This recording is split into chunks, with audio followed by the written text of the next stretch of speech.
I knew the new guy was trouble the second he swaggered into the Monday morning staff meeting like he'd just been promoted from mall cop to dictator of the server room. He didn't even sit down before throwing out his first decree: "We own your weekends." Just like that, 4 words, smug as hell, as if my free time was some corporate asset he could trade on the stock exchange. The rest of the team chuckled nervously, but my smile didn't reach my eyes. I'd been in this game long enough to know exactly what he meant: unpaid on-call duty, endless late-night pings, holidays wrecked by server crashes, and of course, the one relic tying me to all of it, the battered old company pager they never once put on my paycheck. He kept talking about team spirit and operational excellence, which was rich coming from a guy who probably thought Raid was a bug spray.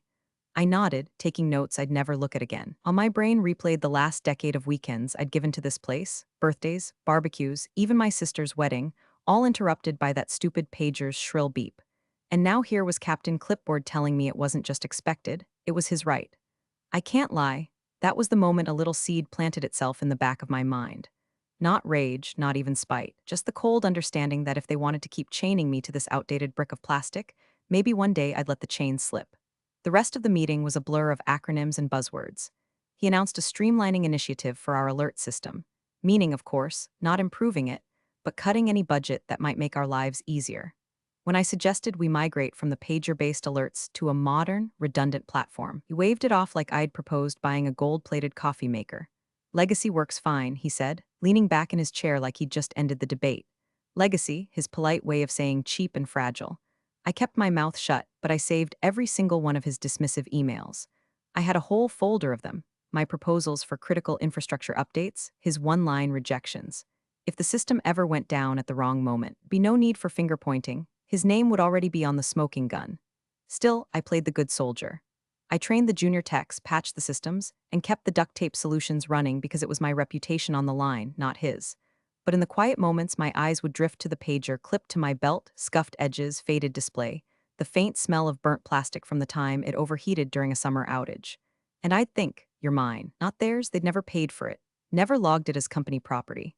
It was just assigned to me, and no one had ever bothered to track it in inventory. So when he threw another jab later that week: "If you can't handle weekends, maybe you're in the wrong line of work," I didn't even flinch.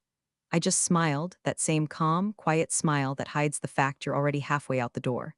Because now I wasn't just annoyed, I was prepared. Every arrogant word out of his mouth was another brick in the wall I was building between myself and this job. The pager became my silent ally. I kept it charged, kept it on me, but I also started imagining what might happen if, purely by accident of course, it didn't work. Or maybe if it just happened to be somewhere it couldn't be heard. In a drawer, under a couch cushion, in another zip code. And because the alert system was still wired entirely through it, any major outage would funnel straight to me first, me, the person they'd made perfectly clear was nothing but a resource to burn. That thought stayed with me long after the meeting ended. I walked back to my desk past the humming servers and flickering monitors, thinking about how fragile it all really was. One cheap pager, one dead battery, one unapproved update, that was all it would take to send the whole thing into chaos. And the best part, I wouldn't even have to lift a finger. It didn't take long for my proposals to start piling up in his inbox, unread or ignored. The first one I sent was polite: bullet points, cost estimates, risk analysis. I even dumbed it down so that someone whose last tech experience was probably setting up a home router could understand the stakes. Within 15 minutes, I got his reply: "Not a priority. Legacy works fine." That was it. No questions, no follow-up. Just a digital shrug. Fine, I thought. Maybe he just needs a little more data. The second proposal was thorough: screenshots of recent near misses, vendor quotes showing the upgrade would actually save money in the long run. His reply: "Too expensive. We'll revisit next fiscal year." I knew that was code for never. Around here, next fiscal year is the graveyard where ideas go to die. The third time I sent him an upgrade request, I made it impossible to ignore the risks. I included a case study from another company that had suffered a multi-day outage because they relied on a single-point alert system, just like ours. They lost millions, their CTO got fired, and the story made industry news. His reply landed 3 minutes later: "Fear-mongering, we're not them." That one went straight into my evidence folder. It wasn't just arrogance anymore, it was negligence in bold font. He wasn't rejecting my proposals because he had a better plan. He was rejecting them because acknowledging the problem would mean taking responsibility for fixing it. And responsibility wasn't something this man seemed familiar with. I started noticing a pattern. Anytime someone raised a legitimate concern, whether it was me about infrastructure or another department about budget overruns, he dodged the issue by mocking the messenger. "Oh, you're being dramatic. Don't sweat the small stuff. That's a problem for future us." He thought it was witty leadership. I thought it was exhibit A for the inevitable implosion, so I got methodical. Every single rejection email went into that folder. I backed it up on a personal drive. I tagged them by date, proposal number, and the exact language he used to shoot them down. If the day ever came when someone asked, "Why did this system fail?" the answer wouldn't just be a hunch, it would be a neat, chronological list with his name all over it. The tension between us simmered quietly. He probably thought I'd given up trying to push my agenda. I let him think that. I played the role of the compliant senior analyst, nodded in meetings, kept my voice neutral. But behind the calm exterior, my frustration was crystallizing into something sharper. I realized I didn't need to convince him anymore. He'd already done the work for me. Every not a priority, every fear-mongering was a breadcrumb leading straight back to his desk. And the pager, still humming away on my belt, still wired into the only lifeline between the system and the people who could fix it. Every time it buzzed, I thought about how fragile his whole house of cards really was. All it would take was the wrong outage at the wrong time, and the story would write itself. The breaking point wasn't some shouting match or public scene, it was quieter than that. The kind of moment that looks small to everyone else but lodges in your chest like a splinter. It was a Thursday afternoon, end of the month. I'd been in the server room for hours, half frozen under the vents, rerouting traffic around a hardware bottleneck he swore didn't exist. My hair smelled like ozone and dust, my hands cramped from working in the rack's cramped shadows. I came out to grab a coffee and found him leaning against my desk, holding a printout of one of my upgrade proposals like it was a bad joke someone had handed him. "This is why you'll never be management," he said, loud enough for two nearby coworkers to hear. "You get stuck in the weeds, always fixing things that aren't broken. Vision, not patchwork, that's what we need." Then he dropped the paper in my trash can like it was trash all along. Something inside me went still. I didn't argue, didn't defend myself. I just took the coffee I'd been reaching for, walked back to my chair, and nodded at whatever smug thing he said next. But my mind was already elsewhere, calculating notice periods, thinking about how good it would feel to walk out of here without looking back. By the time I got home that night, the decision was already made. My resignation letter was 2 sentences long. I scheduled a meeting with HR for the next morning, smiled through the formality of it all. By noon, I was back at my desk boxing up the small pieces of my life from the last decade. I handed over my badge, my laptop, and my ID card. HR ticked each item off their checklist, barely looking at me. No one mentioned the pager. It wasn't on any list, it never had been. That ugly gray brick stayed in my bag, silent. It was mine now, for all intents and purposes, though still wired like an artery into the company's heartbeat. No speeches, no slammed doors. I said my polite goodbyes, shook a few hands, and walked out into the crisp afternoon air feeling lighter than I had in years. There was no giddy rush, no cinematic swell of music, just a clean, deliberate cut from a place that had long stopped valuing the work that kept it alive. That night, I set the pager on my kitchen counter. Its display was dim, the backlight struggling, a little blinking signal icon fading in and out like a heartbeat running low on oxygen. I made dinner, poured myself a glass of wine, and every so often my eyes would drift to it. That weak blink was more than a signal, it was a reminder. I didn't plan anything that night. I didn't have to. The system was still pointing all critical alerts to that pager, and no one had rerouted a thing. If a storm came, and storms always come, it would hit the weakest point in the chain. And that weak point was now sitting quietly in my kitchen, miles away from the only person who could stop the bleeding. The first Saturday morning after I left, I woke up to sunlight instead of the shrill, panic-inducing beep of the pager. No frantic calls, no urgent tickets that were just someone forgetting their password, just quiet. I stayed in bed an extra hour, staring at the ceiling, letting the stillness sink in. It felt almost decadent, like I was cheating the system just by sleeping. My days slowed down in the best way. Coffee was no longer chugged in front of a dashboard of system metrics. It was savored on the balcony, watching the neighborhood wake up. I could go grocery shopping in the middle of the afternoon without worrying about a call pulling me away. I even went to a friend's backyard barbecue and stayed until the fire pit burned out. No sorry, gotta go excuses. No sideways looks at my phone. Of course, the pager sat on the counter the whole time, silent but not forgotten. I didn't check it, didn't charge it, didn't so much as touch it. It was a ghost in my kitchen, its faint signal icon still fluttering when I passed by. I'd catch myself glancing at it while cooking dinner or folding laundry, the same way you glance at the sky when the air pressure changes, knowing a storm might be building somewhere, even if you can't see it yet. Then the texts started coming in from my old coworkers. Not about outages, just misery. Hour 3 of his team synergy presentation. Kill me. He made us take a loyalty pledge before lunch. He just compared our department to a Navy SEAL unit. I'm not joking. The man had apparently doubled down on micromanagement now that I was gone, holding endless meetings, making everyone recite slogans, sending out motivational emails that read like a parody of a leadership blog. I'd shake my head and smile, my relief sharpened by the knowledge that I wasn't trapped in that circus anymore. One Tuesday evening, my friend in the networking team sent me a photo, the new on-call rotation schedule. My name, of course, was gone. At the bottom in bold was a note from him. Holiday coverage plan is locked in. Expect flawless operations this year. Holiday weekend. 3 days of people checking out early, taking trips, ignoring their work phones. I could almost see him strutting around the office, bragging about how the legacy alert system was bulletproof, how they didn't need expensive upgrades or alarmist protocols. I poured myself another cup of coffee and leaned on the counter, staring at the pager's dim little screen. Still blinking, still connected. The thing about flawless operations is that they only look flawless, right up until they don't. And when that moment comes, it's never during a Tuesday morning with everyone in the office. It's on a Friday night when no one's paying attention. It happened exactly when it always happens, late on a Friday night, the first night of the long weekend. I just poured myself a second glass of wine and was halfway through a bad but satisfying action movie when the weather outside shifted. Not a storm, just that strange, heavy stillness that comes before something breaks. Somewhere, in the fluorescent hum of the company's data center, a critical process stumbled. Maybe it was a failing disk array, maybe a database replication glitch. Whatever it was, the monitoring system did what it had been programmed to do years ago: funnel the emergency alert through the legacy paging network. And from there, straight to one device, the pager sitting in my kitchen drawer, its battery long dead, tucked between a spare set of keys and a pile of receipts I'd been meaning to throw away. The first alert probably hit at 10:47 p.m. The system would have retried every 2 minutes, faithfully pinging a device that couldn't respond. Each attempt logged as delivered because the pager network was just dumb enough to believe that if it sent the packet, someone must have received it.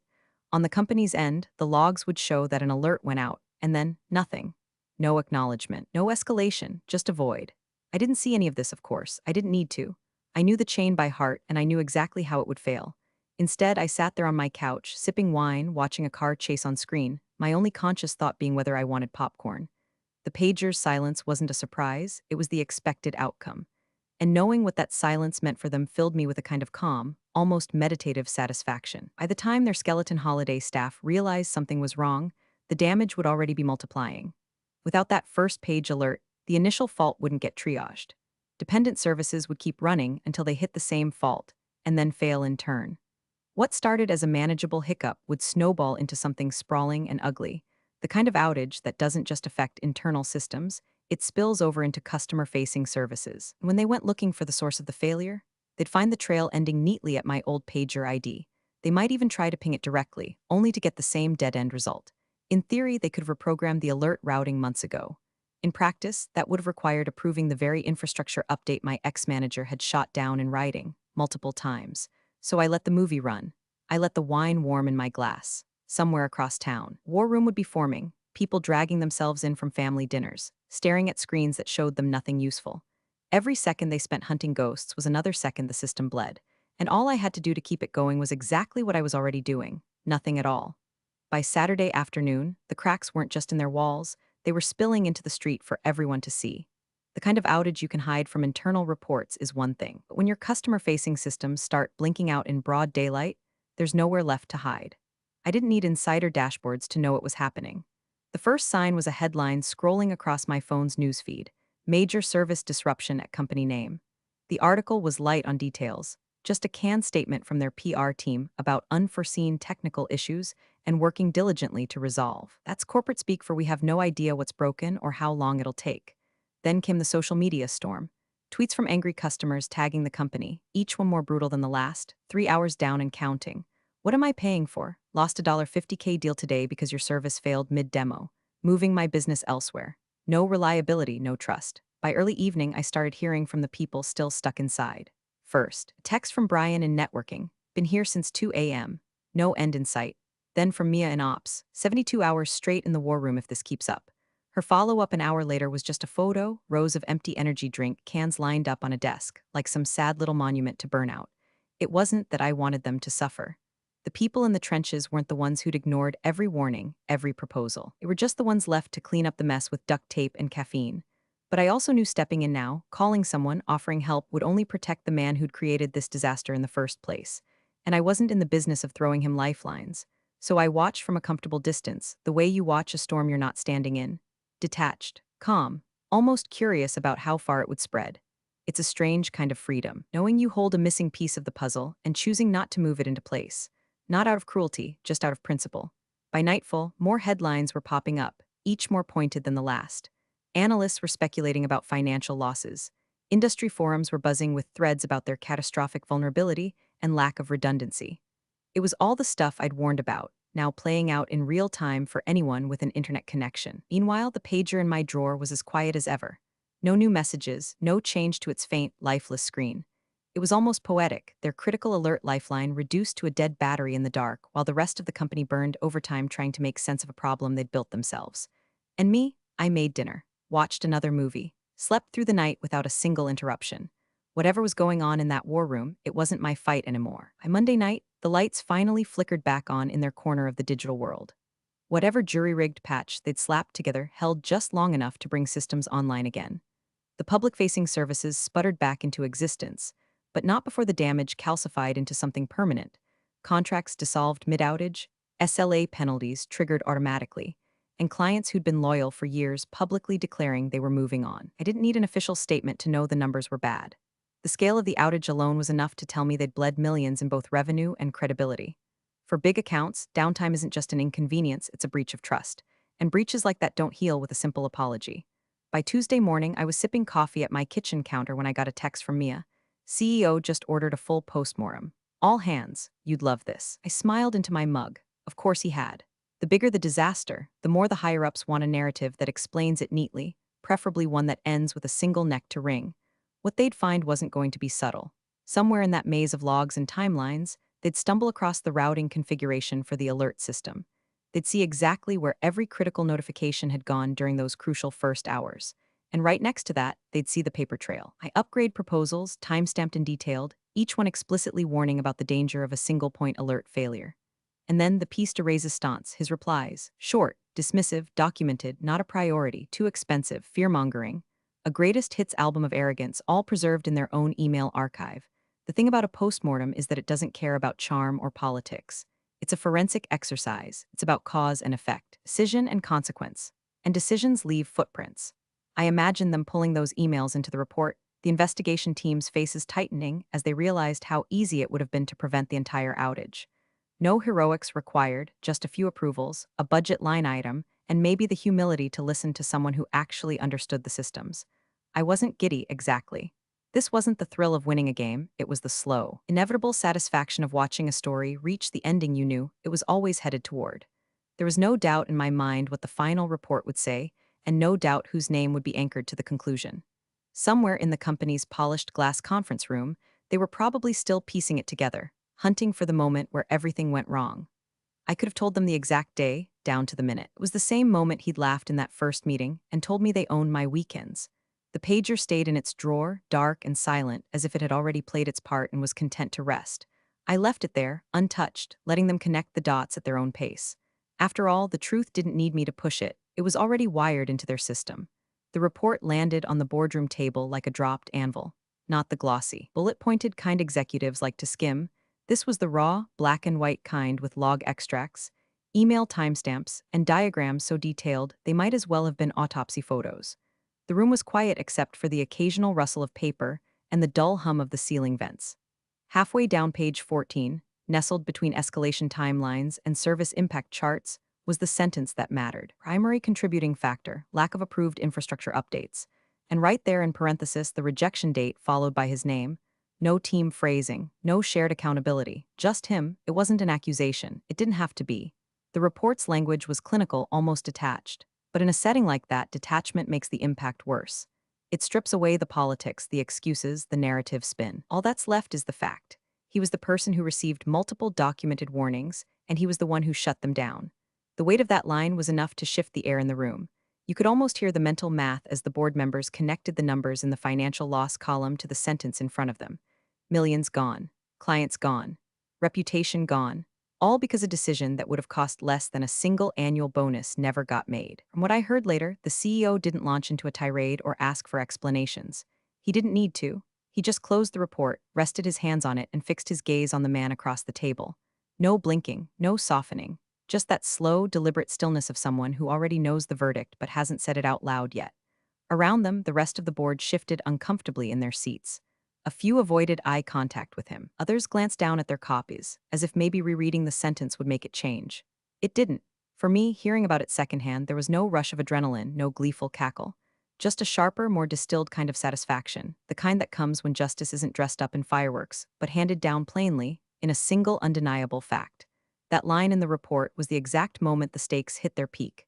Everything before had been damage control, trying to patch a ship already taking on water. Now they were face to face with the person who had poked the hole in the hull and then laughed off the suggestion to fix it.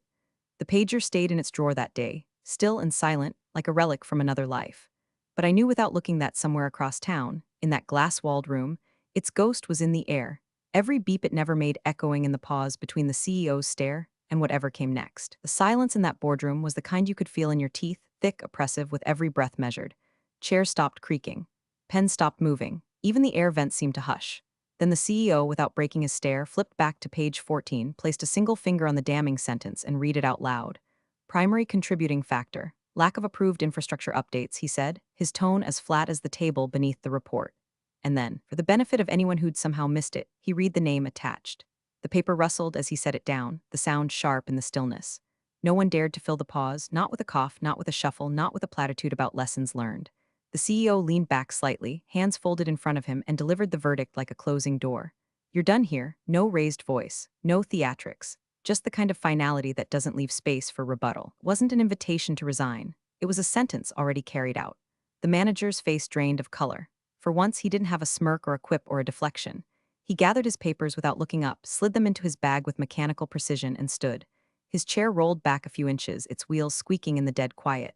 No one offered a handshake. No one met his eyes. He walked to the door like a man moving through water, slow and deliberate, as if speed might make it real faster. Then he was gone, no goodbye, no parting shot. Just the faint sound of the latch clicking shut behind him. Somewhere across town, I was sitting at my kitchen table, the late afternoon light spilling across the counter. The pager was still in its drawer, a lifeless gray brick surrounded by forgotten keys and loose batteries. I didn't need to see it to know it had done its work. I didn't smile. I didn't gloat. I just sat there with a quiet, settled feeling, the kind that comes when the scales finally balance themselves without you having to push. He had claimed my weekends once, as though they were his property. Now, all he had was empty ones stretching out in front of him, unbroken and unpaid. Appreciate you sticking around, you legends of the break room. Subscribe for more chaos. Let's make your old managers spill their coffee in fear.